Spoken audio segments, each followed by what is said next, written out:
ഇന്നിപ്പോൾ ഞാൻ വീണ്ടും ഭയങ്കര സിമ്പിൾ ആയിട്ടുള്ള ഒരു ഡ്രോയിങ് ഒക്കെ ആയിട്ടാണ് വന്നതാണ്. പ്രത്യേകിച്ചൊന്നും വേണ്ട, ഒരു സ്കെയിലും ഒരു ബ്ലാക്ക് ഇങ്ക് പെന്നും ഉണ്ടെങ്കിൽ വേഗം എടുത്തുകൊണ്ട് വരെ നമുക്ക് ഒരു സിമ്പിൾ ആയിട്ടുള്ള ഡ്രോയിങ് ചെയ്യാം. അപ്പോൾ ആദ്യമായിട്ട് ഞാൻ അതിന് വേണ്ടിയിട്ട് ലൈൻസ് വരച്ചു കൊടുക്കുകയാണ് ചെയ്യുന്നത്. ഹൊറിസോണ്ടലും വെർട്ടിക്കലും അതുപോലെ തന്നെ അതിന്റെ അകത്തെ കൂടെ ഡയഗണലിയും ലൈൻസ് വരച്ചു കൊടുക്കുന്നുണ്ട് കേട്ടോ. ജസ്റ്റ് ഒരു സ്കെയിലിന്റെ വലുപ്പത്തിലാണ് ഞാനിവിടെ വരച്ചു കൊടുക്കുന്നുള്ളൂ.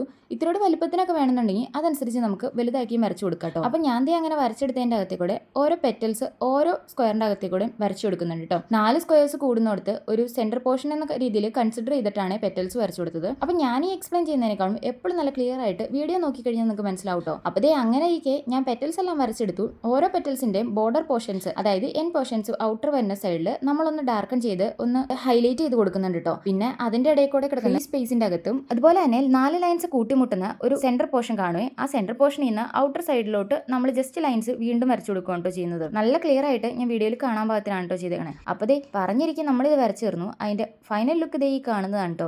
അപ്പോൾ ഇഷ്ടപ്പെട്ടാൽ ലൈക്ക് ചെയ്യാനും ഷെയർ ചെയ്യാനും മറന്നു വേണ്ട. അപ്പോൾ അത്രയുള്ളൂ. ബൈ.